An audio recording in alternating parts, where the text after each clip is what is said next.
This is Critical Nonsense, our high-lowbrow show about culture, science, and tech. This week, Joey asks me about putting up AI defenses.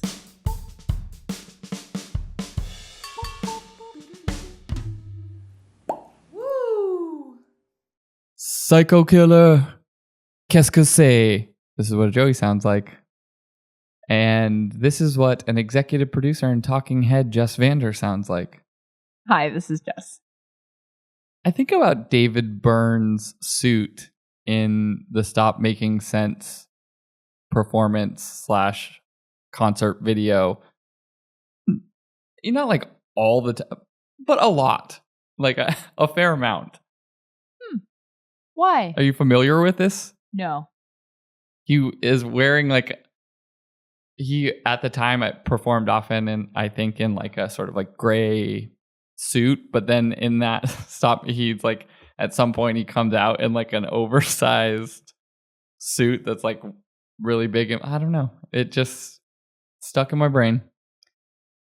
Speaking of psycho killers and not making sense, Jessica, I want to talk to you about something. What? There have been a few things that I've encountered this week. One being an article in the New York Times about people having breaks from reality as a result of their relationships with AI chatbots, ChatGPT, Claude, things like that, which is pretty in-depth. And did you read the piece? Nope. We can go into a little more detail. But I also saw a psychiatrist post online about the fact that he's treated 12 people so far in 2025 who have had psychotic breaks, or what he called AI psychosis. And, he spoke about how some of this happened, like what is psychosis and things like that. But this idea of sort of the ways in which we are either maybe societally unprepared in more like banal day-to-day types of ways for AI. I think we have a lot of conversations about the bigger threats of the economy or jobs, or how is society going to evolve in terms of structure. But what a bunch of these things that have been coming out recently are sort of more of like, how are you personally preparing mentally, psychologically for the increased engagement with AI? It's funny because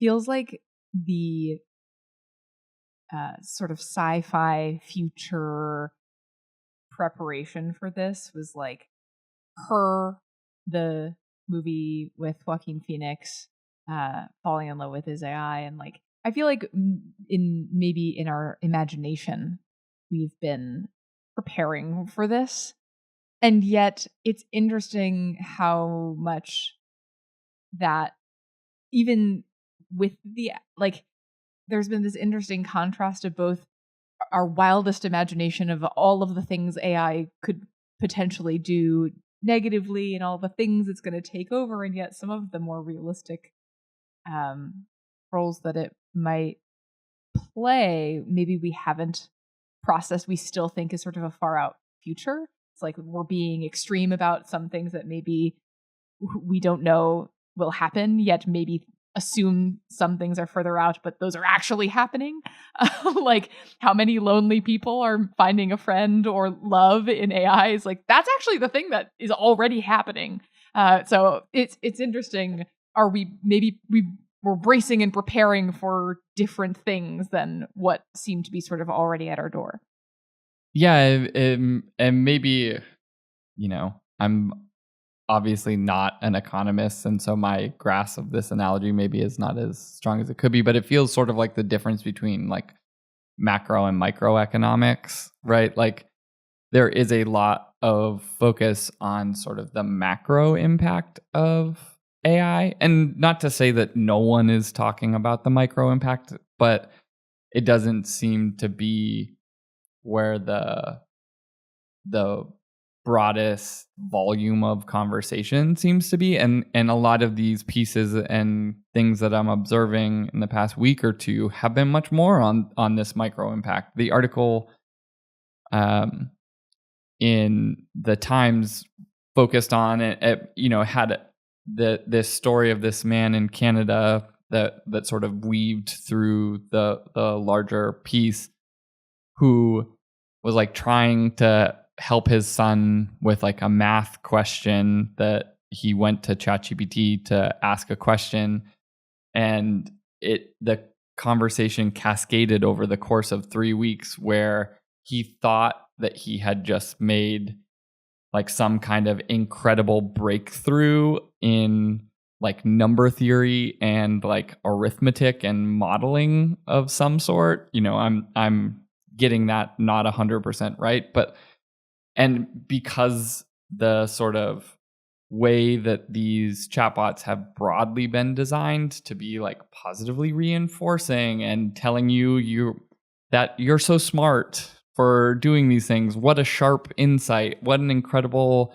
thought that you're having. This is a breakthrough. It actually started telling him that like he was feeling like, oh, this is like an important thing that would have impact on encryption and like cybersecurity and whatever. And he started reaching out to like government agencies and like security professionals, being like, I discovered this thing. And at some point over the course, at the end of this 3 weeks, this sort of wave broke, but it was in some ways like a divergence from reality. Like he kind of was like living in a separate place, and he felt embarrassed and ashamed and like all of these things as a result of this interaction. But like that in conjunction with this idea of AI psychosis, this psychiatrist was saying, this is not a unique phenomena necessarily to AI. It doesn't give someone the predisposition to have a psychotic break, but it can enable it if you are predisposed to that type of thing. And past technologies have done that, where in the 50s, people were saying the radio is talking to me, or later the TV is talking to me, and so on and so forth. But it's interesting to think about, like, how do you... There's like a newer idea of like cognitive war. Maybe it's not newer, but like I've seen it talked about recently, this idea of cognitive warfare or cognitive security. Like, how are you sort of like protecting your state of being in an environment of misinformation and all of these things? And I'm like, oh, like what is the equivalent of like good information hygiene that we talked about in the back of the 2016 election now, with like what hygiene practices are you putting in place with your use of like AI agents? Yeah, I think that's a really interesting question and relevant to your... I find the metaphor of macro and microeconomics to be really like helpful for me too. Like I do kind of see it that way, of instead of the top-down system-wide, like what are the ways that we as a society are protecting ourselves against this wave that's coming, like actually that sort of bottom-up individual level protection of like, how do you create checks and balances for yourself to still remember that the thing you're talking to is maybe flawed or is designed to say yes to you, and is always going to follow up with a question. Did you see that? I think this video is going around on the internet of putting two AIs to talk to each other, and each, like, no one can hang up the phone because one AI is like, thank you so much for talking today, and the other one's like, yeah, absolutely no problem, and the other one's like, it was just such a great experience, and they just keep going and going, and it's just a perfect... You're like, oh yes, like what a helpful reminder that you don't... Yeah. You like like imagine this very this very flawed but very genial and helpful smart thing, yeah, just, like, humbling. Yeah, it's in some of the conversations I've seen, people brought up, I think his name was Blake Lemoine, the guy that worked at Google, that was like, hey, this thing seems sentient, when they were testing the Lambda model before any of the chatbots were, this newer wave of chatbots were publicly accessible. And it was, I think, being used in some cases tongue in cheek, and in some cases a little bit more earnestly, of being like, that was the demonstration of, being one-shotted by misunderstanding what a model is capable of. And I think on the one hand, you have people who are sort of being like, oh, it's a fancy random word generator that like sort of diminish its capabilities. And then you have other people being like, this is an extremely sophisticated piece of technology. You should take it really seriously. As with all things, that it's probably somewhere in the middle. But I think that idea of like the human tendency to see a face where faces don't exist. Yes. We also, I think, in these things, right, like these things have passed the Turing test, right? Of like, you could have a chat conversation with an agent now and not be able to tell if it was a person or not. Like most people, like it would succeed the Turing test, I think, in most cases. And so that question of like, it seems like a person, it seems sentient, independent of whether it is or where that line is, people are treating it like it is another sentient being. Yes, absolutely. It's like, looks like a duck, quacks like a duck. There it is. Like, here it is. And it's interesting how our cognitive biases, like, it reminds me of, I don't know much about this, but I've learned some from dog owners that I know about like the way we misinterpret dog reactions to things the way that humans would react to things, because it's like, oh, I know what that is. That dog's really excited. And it's like, actually, what we've learned is that if a dog is like wagging its tail and panting like that, it could also be a sign of anxiety. Like it could be that they're stressed. And so someone's like, anthropomorphizing, yeah. Exactly. And so I think it's just it's a reminder again, that's why, in talking about how humbling it is of like we are predisposed to trust. We are likely to project. We, if we get enough evidence, we sort of just are like, yeah, that sounds good. And we sort of draw conclusions about things that we see out in the world, because that's just how we're wired. And so it makes total sense how how all of this sort of like lost in translation, or people getting surprised, like that guy who was like, oh my gosh, how did I get myself here? It's like, I totally understand how you got yourself here. It's like, we're just being human, and it's so hard to remind ourselves of like, yes, right, a lot of the time, but definitely not all the time. Or, like the complexity and accepting and embracing and sort of grappling with that is really tricky. And it's also something new, right? Like when we first got the internet, we were like, this is a wild, wild west. Like we are in that sort of period of time where we're like trialing and erroring and learning about those things and getting it really weird. Like the internet was so weird at the beginning, at the very, very beginning, because we were doing all the crazy stuff. And so I mean, I also attribute some of this to like the, it's like giving us a new toy, and we're gonna throw it at the wall, and we're gonna try to do all the most outlandish things that we can think of while we're still normalizing and adjusting and acclimating ourselves to how to interact with this thing. Yeah, the guinea pig of, like it's a societal guinea pig on like, what does it look like? The name of that tendency to see a thing where it doesn't exist it's called pareidolia, not exclusive to human faces, but also like seeing animals in clouds, just as a live corrections department, pareidolia. But that idea of like what you're talking about, it almost feels like, do you know what the term red teaming means? Are you familiar with that? Nope. So within like software engineering, and it's also used now in like AI development and large language model development and all of these things. The idea of red teaming is like a group of people who are trying to break a system to find out where the weaknesses are. So it can be used in cybersecurity. It can be used in, you come out with a new model and you have a group of people being like, where is this falling apart? Where is it breaking down? Where can I get it to try and do a thing? It feels like in a lot of ways we should personally take a red teaming model, which I know is maybe an absurd thing to think about, right? In this sort of like macro versus micro, like obviously the people who are creating these tools should be red teaming it as part of their process to understand what a model's capable of and where its weaknesses are and all of that. But as we're like entering into a new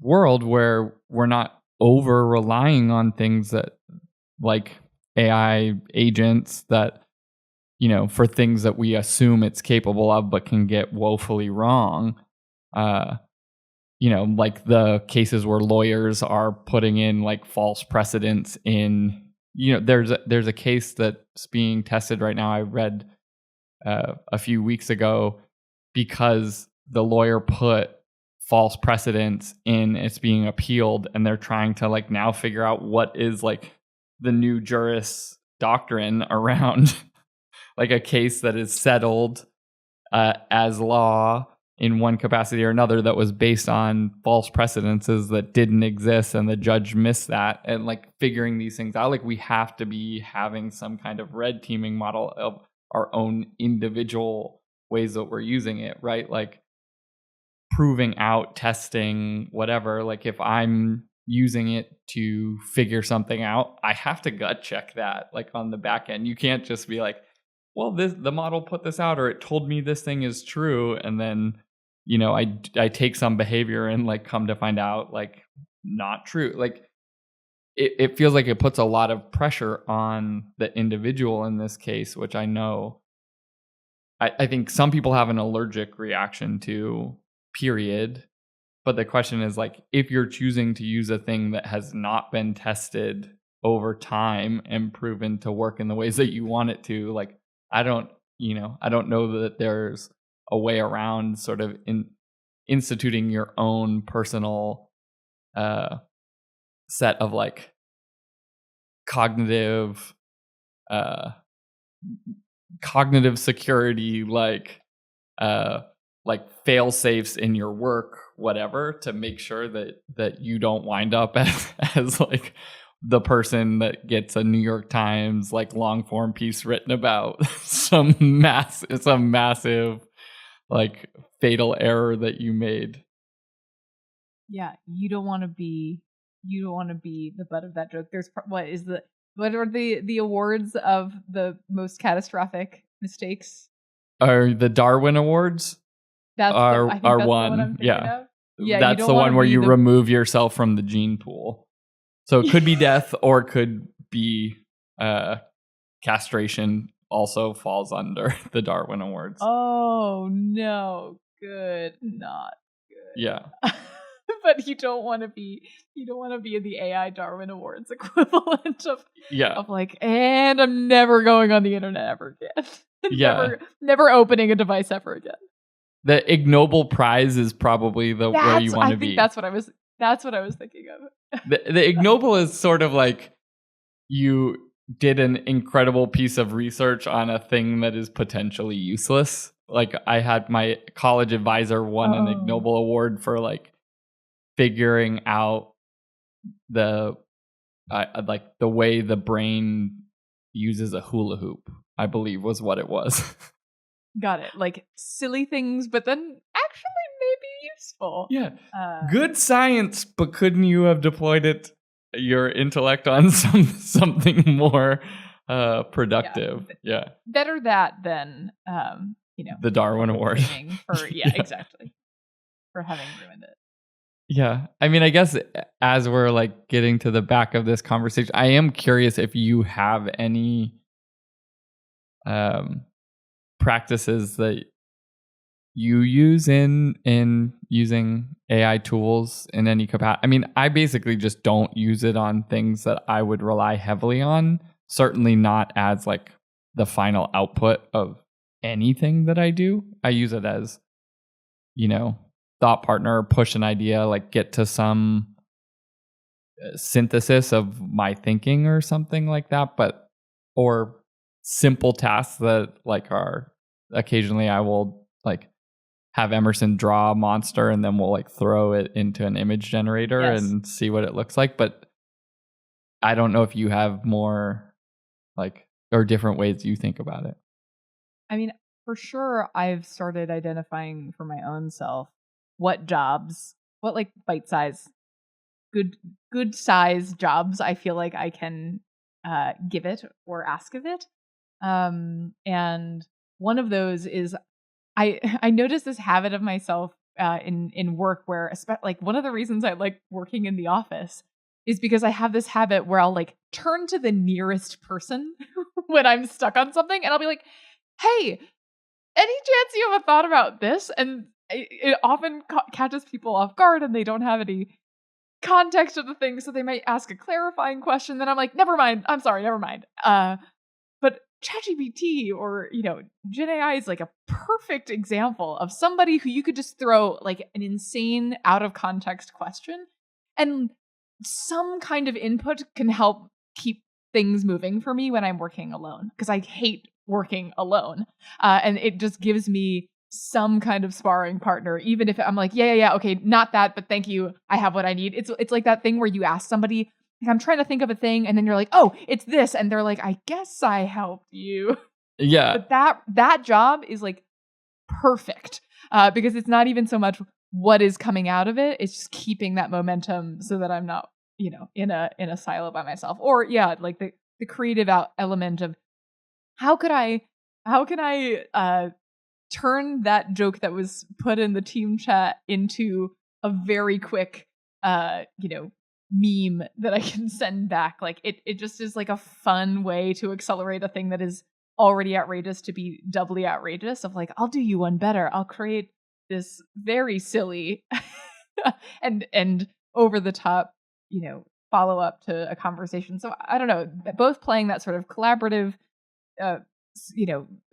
rubber ducky kind of a role, but also this sort of like, yes, and sure, let's make that crazy horse theme are perfectly sized jobs. And I'm sure there's so many more that I'm underutilizing, but that's sort of the pace that feels safe for me right now. Yeah, I do use it more for like learning and curiosity. It basically like at one point I used it to make for nothing other than my curiosity, a model of predicting which battery technology will win in like the next generation of battery technology. So I was like, let's look at all the journal articles published in 2009 and see which had like a heat rate, and then doing it now versus like graphene aluminum versus different types of solid state. And it was just like, this seems like the most likely to emerge. And I was like, oh, cool. And then carry on with my day, You're like, well, that's fun. There are no stakes for this at all. But I was like, oh, that would be interesting. Yeah. Jess, you want to wrap us up? Oh, go. Yeah, I do. I want to wrap us up. That listeners, you should hold us to this, that when it comes time for wild prognostications, that we throw an LLM into the mix for our wildest prognogs and compete against it to see how we do. Yeah. Oh man, but yeah, I think that this idea of how we prepare, where our attention is focused, to batten the hatches against potential, flaws in our armor against AI and what it can do to us. I think the big idea that we started with was actually maybe we've been keeping our eye on this like big, holistic system ball, the macro AI forces that maybe when actually thinking about our own personal individual relationships with AI are probably something that we're overlooking, and using that red teaming model of actually like, let's try to break it. Let's actually keep our attention on the flaws and the failures is probably the safest way to explore this very new and exciting and full of potential thing that also it's just too early days to jump to any conclusions, and there will be so many there will be so many evolutions that we can't even predict. But for now, it seems like we're just saying, like, play around with whatever might break more would be the best thing. And deploy your personal security system.